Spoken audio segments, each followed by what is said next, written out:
and welcome back to another edition of Sound Bites for Immigration Success.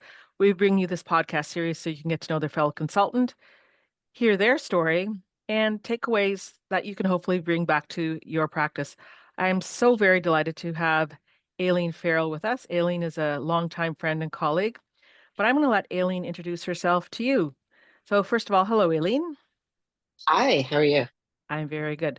Aileen, tell us a little bit about yourself and what was your segue into the profession? Like, how did you get started? Okay, well, first I want to say thanks for inviting me. This is really exciting because then I get to talk nonstop with no one interrupting me, which is always great. Um, how did I get started? Well, I mean, always had this business sense since I was a kid. My parents opened up a Filipino food store and then subsequently a travel agency for the Filipino community when I was 6 years old. So I'm really familiar with talking to people, getting to know their backgrounds, creating relationships just by conversation. And as I got older, I saw that there were a lot of needs that Filipinos had, either ones that had, ones that were born from here, um, or maybe they wanted to come and live here, they want to work here. Others wanted to sponsor people, give them jobs, or there were employers that wanted to hire Filipinos. So, there were just conversations that, much like this podcast being organic, it just organically led to that. And then just by chance, I kind of fell into the path of one of the immigration lawyers who is a specialist and refugee specialist. Her name is Janet Bomza. And Janet, who's still practicing, I believe, and she's had her own firm and she needed help with the um, settlement department, I'll call it, that she was starting as a side business that complemented her immigration business. So she took me on to help find jobs for the people who were newly arrived to Canada. So the reason why she approached me was because at the time I was working in recruiting and she had known about the company that I was working at. Then somehow we met, and her office was about a block away from me. We met several times, and then the third time that we met, she offered me a job. She said, "Okay, well, I'm starting this new um, division, and it's to bring all the people who I'm helping to bring to Canada. They're looking for jobs, so can you help them?" And she basically gave me an empty office with a desk, a laptop, and a chair. And she said, "This is the business that I have incorporated, and this is the vision that I have." And actually, it was called Visions North America of all the things. And then she gave it to me, and I just went with it. And when I was in the middle of doing that, of course, I overlapped a lot learning all about immigration, Canadian immigration, because the rest of the office was all immigration lawyers, clerks, etc.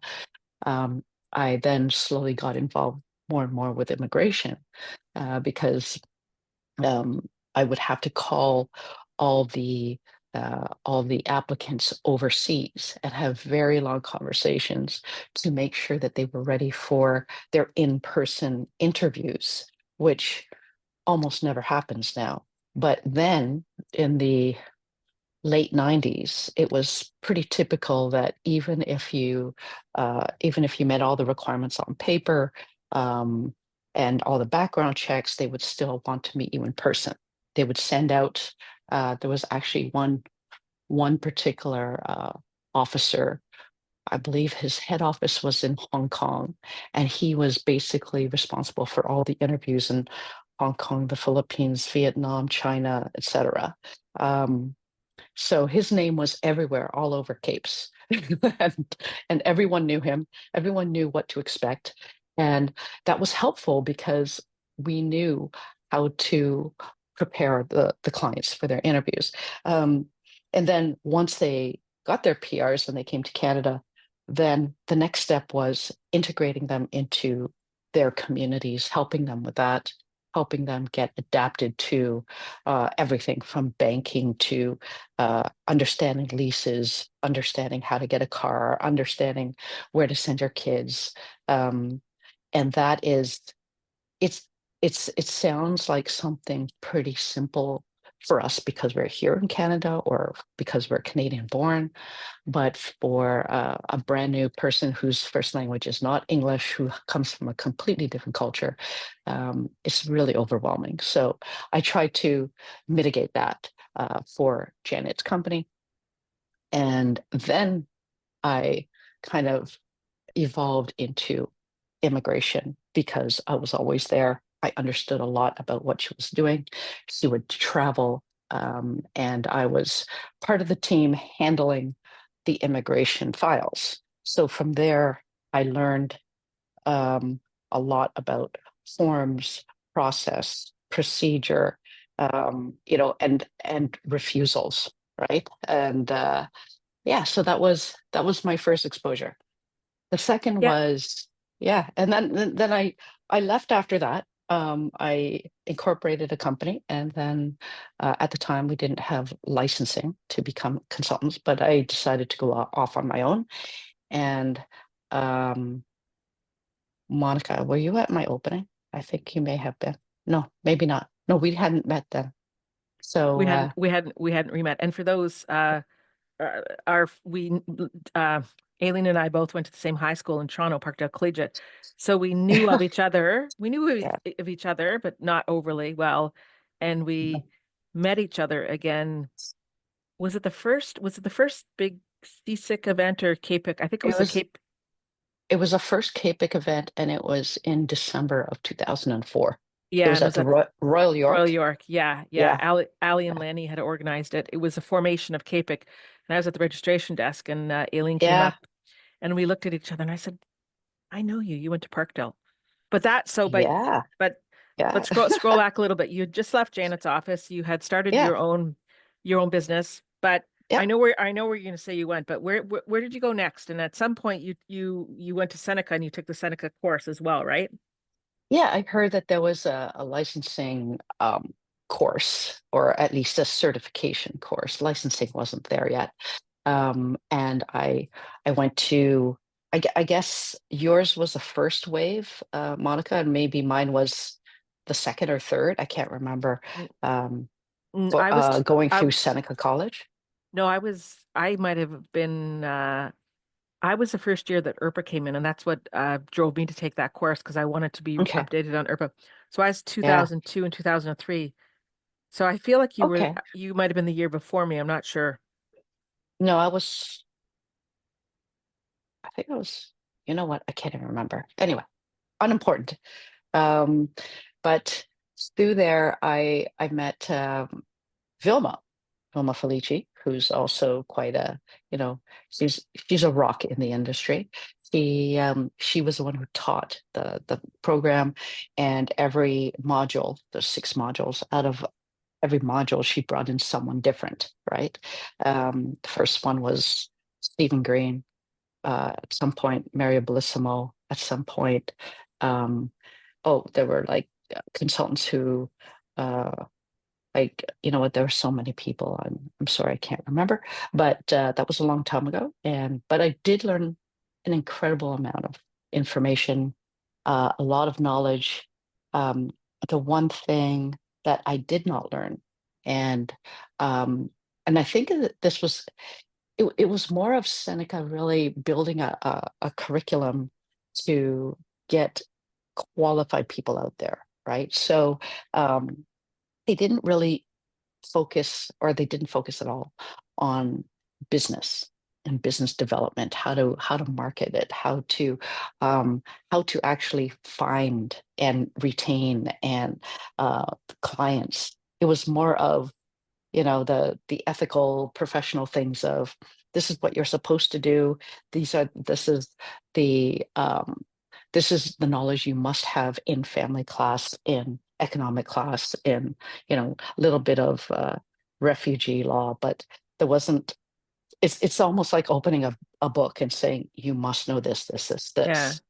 Yeah. And then you Yeah. kind of have to, then you have to wing it, right? Yeah. Like, Yeah. They ended up actually adding that in a couple years after you. I think they added in a oh practice yeah, management module, which then, became the precursor for many other, duplicate good, courses, and good. then further Yeah. on to Quince. Yeah. And then Yeah, I want, but these are things that are still a lot of practitioners are demanding for it or asking for it. And I think this is where CAPIC really helps because like last week I was at a lunch and learn in Waterloo, and this is something that's always coming up in little groups, in NCICs. People are always asking for things to market to how to build their team, how to build their business. So I mean, it's something that if I could have changed something, I probably would have taken a business course separately, just to complement it. yeah. So, well, Aileen, thanks for sort of, giving us the background and sort of how it found you, and you found the profession, and how your own experience growing up in an immigrant family and seeing, the business that your parents put together, how you sort of grew up in that milieu, and then, you know, when you worked in that environment, how it was sort of an easy fit. I mean, I know it wasn't easy. There was lots to learn, but it was a natural environment, a natural setting. But I want to talk a little bit about you also worked with somebody who was a huge, he's called the grandfather of immigration. And I'm talking about Cecil Rotenberg. And Mhm. you met Cecil, I believe, I'm not if it was through the Seneca program or through Mario, but tell me a little bit about your experience in working with Cecil and what you learned from him. Yeah, so I worked with Mario Bellissimo, and through his office, I met Cecil Rotenberg. Um, so he was like the he had QC after his name, which meant Queen's Counsel. So it's one of the highest levels of being a lawyer. Um, he has since passed away many years ago, but the influence that he had in my career and in my life um, was quite shocking. Actually, he's the kind of guy who came from really old school law practice. So um, you have to put all your ethics aside. They're none. Okay, you put your professional demeanor, none, right? And anything that you can challenge, you challenge it. And to the point where his health was very poor at the end when I was working with him. And um, I would go into court settings with him, pushing him on a wheelchair because he couldn't walk properly. And there are things about him. They were like pure genius. It's almost like someone flicked a light on, and he would come up with the most um, the most genuine and I'd say brutal.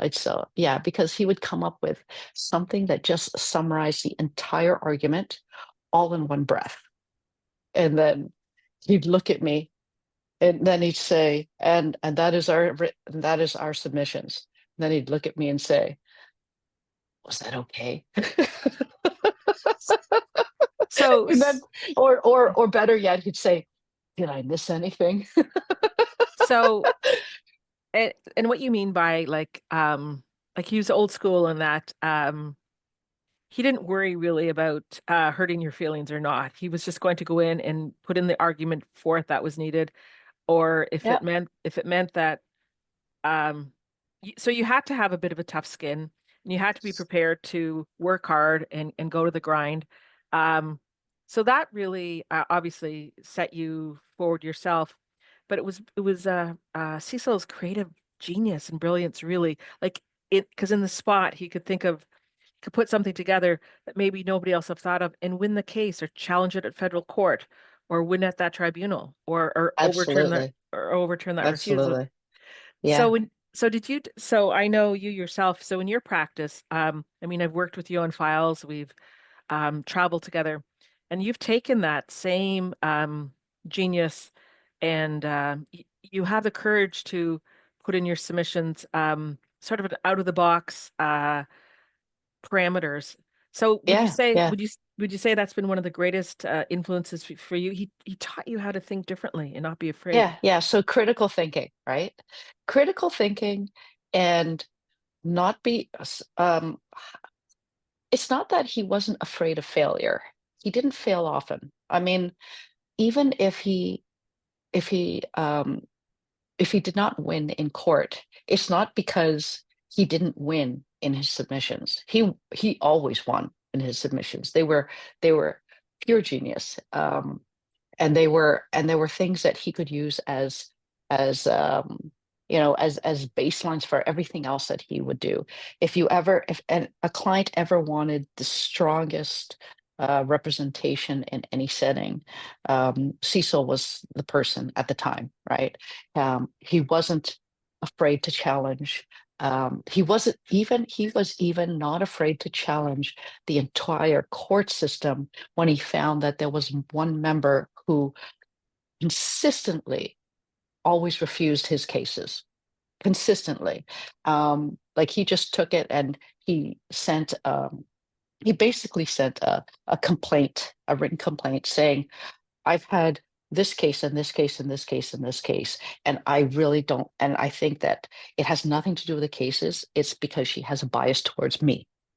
And this is why. And these are things that she says when we're in court. And I have, and I believe that if it had been anyone else who would be there representing, from the evidence that I give, from the references I gave, um, they they would have allowed the appeal to continue. Uh, You know, and he was and then from that point, they made sure that every single appeal did not have that particular member representing. right, and of course we're talking about the IRB. So I also want Yeah. to talk about somebody else who had a bit of an influence on you, and I know you've done a couple of iterations of working with him, and I know you really respected Mario for his work. Hmm. And tell me a little Oh bit yeah. about that influence on you Oh yeah. and your work. Yeah. So I still have a great amount, like a huge, profound amount uh, of respect for Mario. He every time I think of Mario, I have to smile because he took me on when I didn't have much exposure, much it was when after a few years that I was on my own, but being on your own doesn't really give you the exposure that a law firm provides. And I had so much on me all at once. He kept me challenged. He supported me. And even when the thing about Mario is that he just has this really supportive kind of personality. So it's not just, here's the work, okay, here's who you report to. Yeah, make sure that everything's fine. But he also can be a kind person. He knows how to be, uh, he's approachable. He'll send me messages. Like if I send him a personal message, it's not often, but when I do, he's like so quick to respond. It could be work related, it could be personal, whatever, it doesn't matter. He always makes me feel important because he's been a great influence in my life. But and he's created huge, very successful teams. And I love that I see, um, I see things on the news and media where uh, where he speaks, and of course, CAPIC events. I see him there, but it's I don't know. When I think of Mario, I think of him as an old friend. I don't mean his age, but friend from the past, and, uh, or he could be old, and he's got a great sense of humor. But through all of that, he can kind of zone in, take care of one case at a time. And yeah, I remember one time he took on a case for Cecil, and he ignored absolutely everything until he represented this woman who was being removed.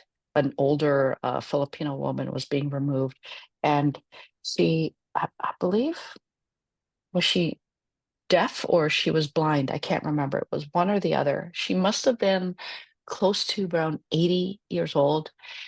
It was a Friday night. He asked for, a JR, just to, he wanted to stop the removal. He went for an emergency hearing late Friday.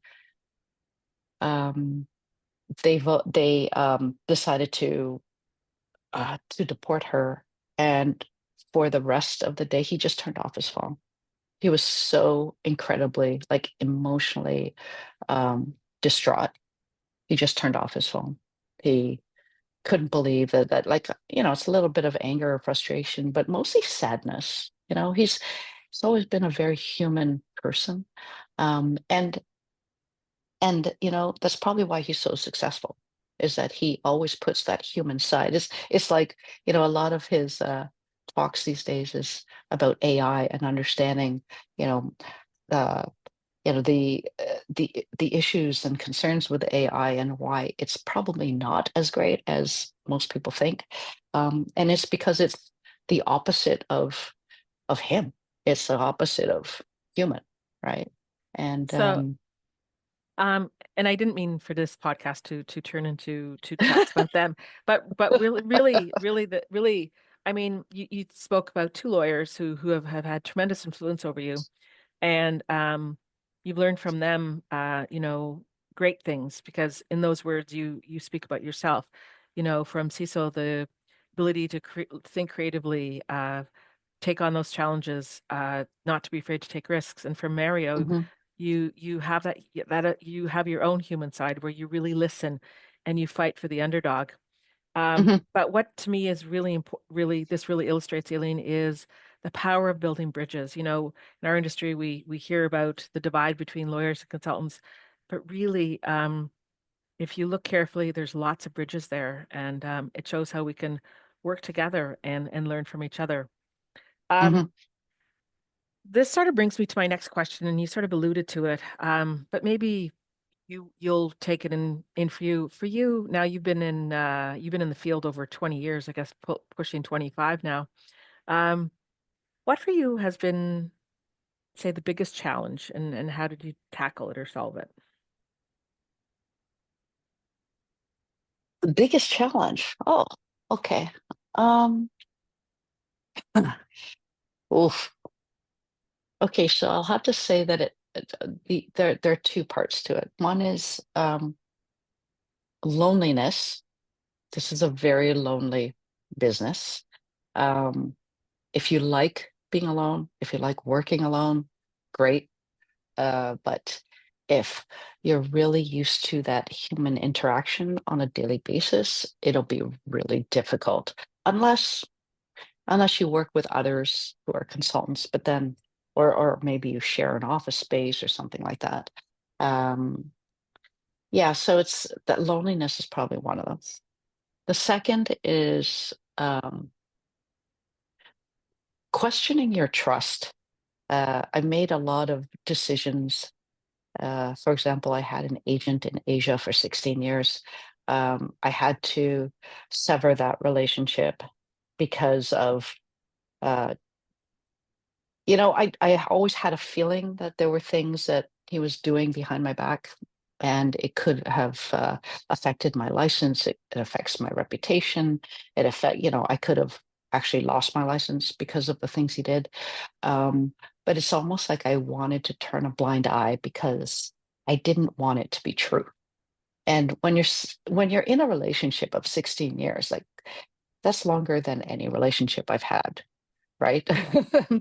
Almost. And um, it was really hard to say no, to say goodbye, and to take a contract, rip it up. But I mean, I had to do it the right way. I had to explain why and make sure I cover, like Mario says, cover your ass, and go back to the actual agent contract and say, these are the things that you agreed to. These are the reasons why I'm severing this. And these are the pieces of evidence that I have that show that that you breached these areas of our contract. That was very hard. And then I also had another person who was I worked with, and it was not as severe, but it was a very similar outcome.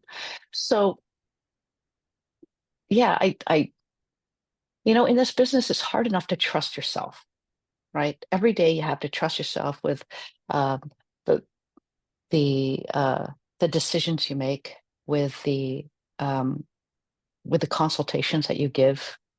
You have to trust that the client, well, you have to trust that the client is telling you the truth. You have to trust that the client is not giving you like fake documents. You have to trust, like, there's so many things to trust. Yeah. Um, and then somewhere along the line, you get disappointed. And, how do you handle that, right? Do you just walk away for a day and you come back, okay, fine, I'm ready for the world? Or do you walk away and say, okay, um, I have a jaded view of immigration. I have a jaded view of, you know, clients who are under this, whatever, under this program because they're just taking advantage of it. You basically have to every morning wipe the slate clean and start all over again, and try not to let the influences of yesterday, or all the negative consequences of yesterday influence your day today, because you are handling someone's life. And I always have to kind of like reset myself over and over again. That's hard, I find.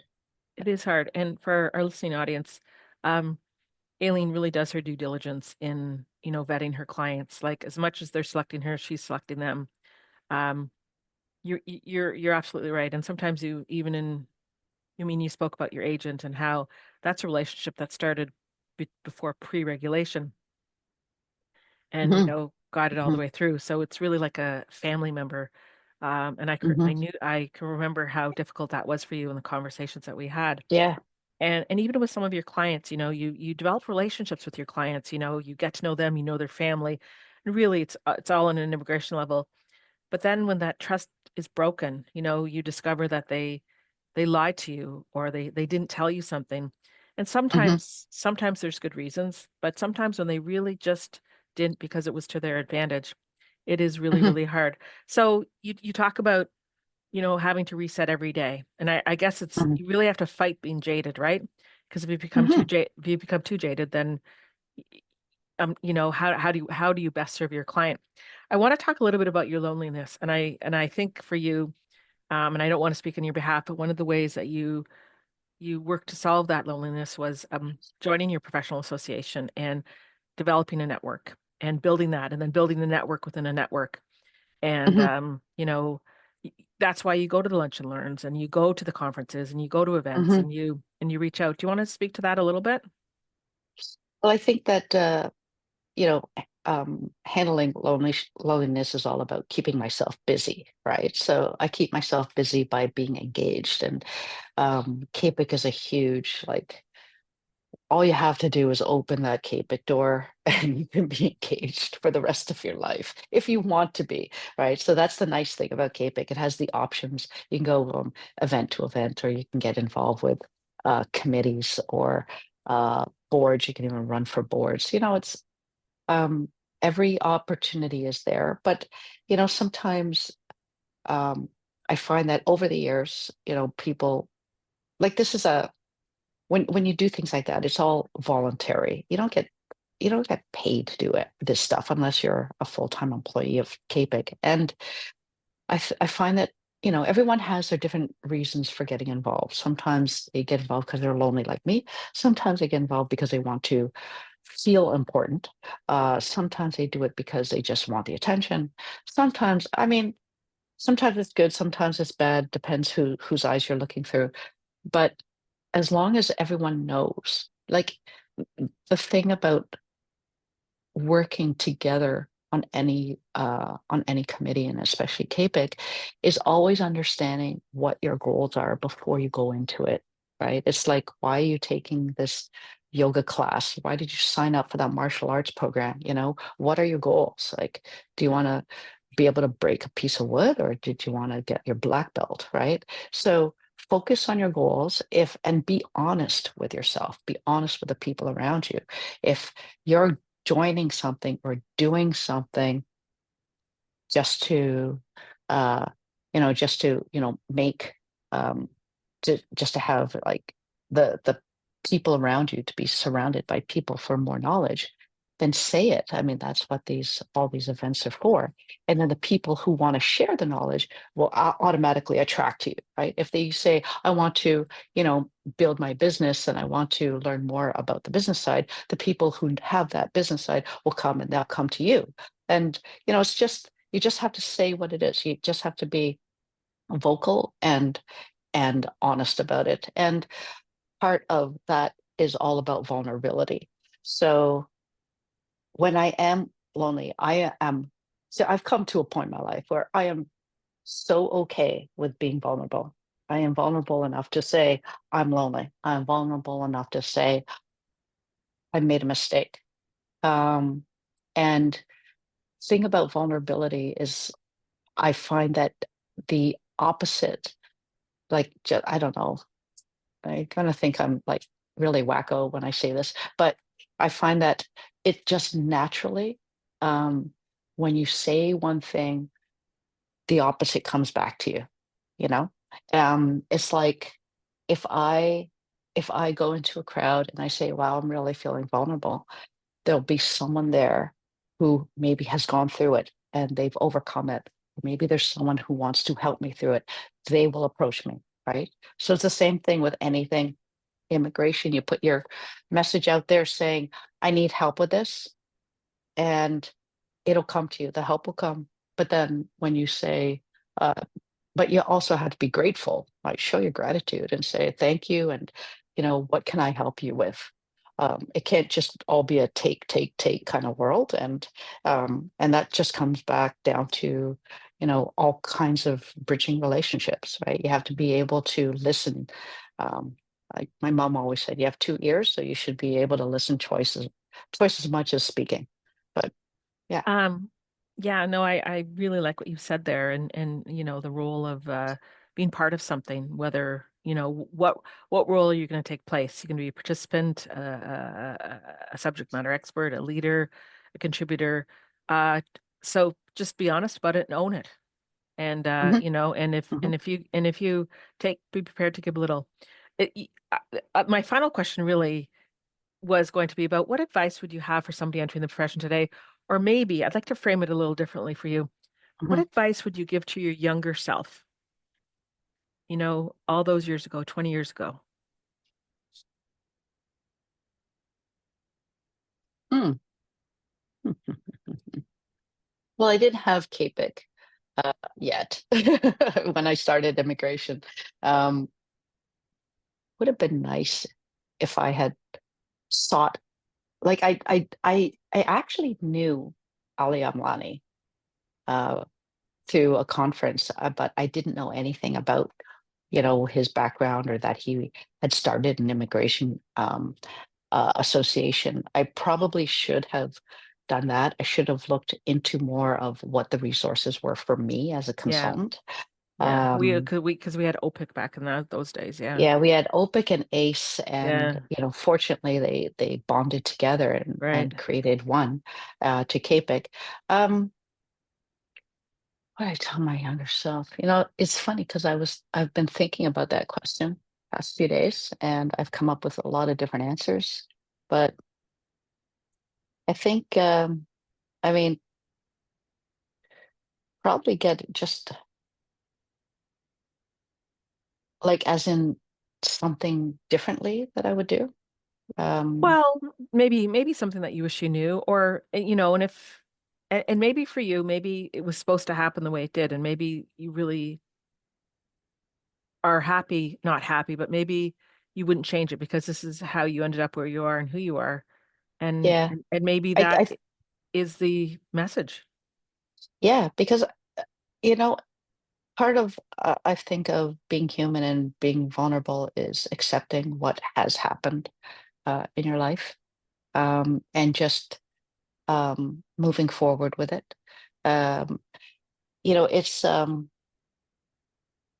it's funny because I think that if I had changed the way, like my attitude, maybe I just got a little more thick-skinned or uh, learned right away not to trust anyone, I'd be a completely different person.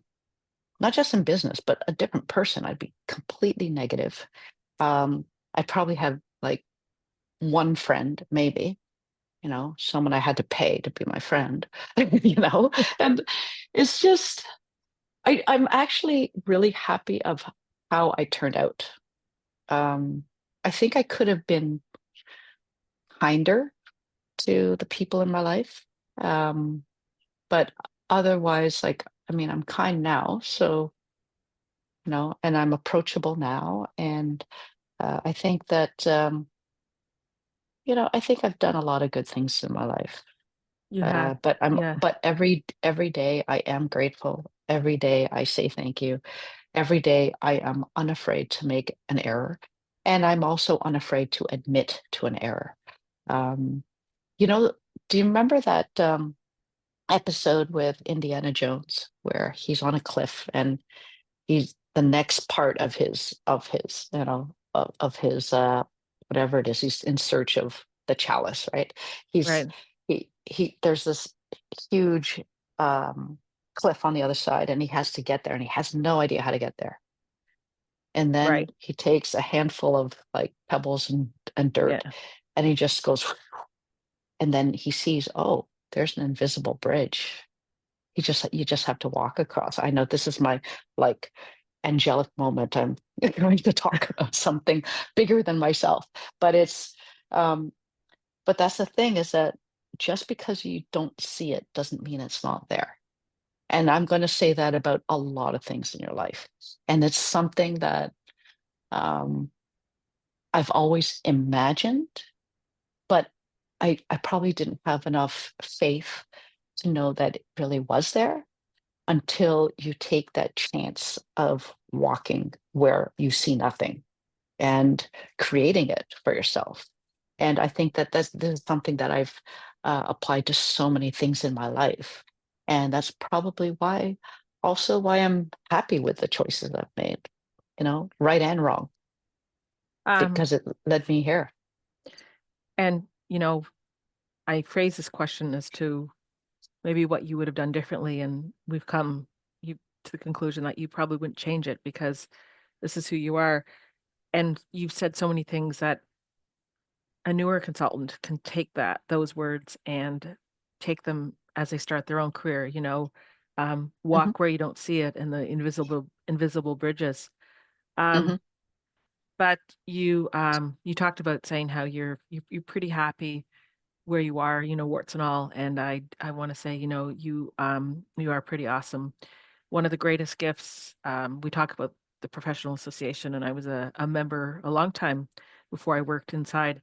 So one of the greatest gifts, of course, of joining CAPIC, that it has brought me you. It has, renewed a connection and brought an incredible friendship. And, Hmm. there's many times where we have called each other, not only for immigration issues, but we called each other up and said, "Hey, I need you." And if Yeah. and if that's what connection and friendship and keep it can bring, don't be afraid to reach out. Because if you're thinking of you want to be a speaker or gain information, you'll gain so much more. Yeah. Yeah. Yeah. Yeah, And don't limit the choices that you see in front of you just because it's option A, B, or C. There's always a D, E, F, G, H. You just need to look further. yeah. Yeah. Um, well, I think this is a really nice way to end our podcast. Aileen, I want to thank you for your time and being so raw and honest and vulnerable and personal. And I want to thank you for your incredible commitment to time for CAPIC over the years. For those who don't know, Aileen served on the board at one time. She was the Ontario chapter chair when we had chapters. She was also the first RCIC ambassador with the old regulator and did that for a year. So she's worn a lot of different hats. So thank you, Aileen. Thanks, Monica. Yeah, I'm genuinely humbled by all of that because sometimes I feel like someone had to do certain things first, and I'm glad that I did. And Yeah, I can share it. I can share the accomplishments and disappointments. So yeah, that's always yeah. important. No, Yeah, you've been an incredible mentor to so many people, both quietly and out in front. So thank you for that, and thank you for your friendship. yeah, you too, Monica. Uh, and thank you to our audience. We hope that you have enjoyed listening to Aileen's journey. We hope that you can take some of that back to your own life and your own practice. So we'll end it there. Thank you once again, Aileen, and we'll see you at the next one. Take care. Okay.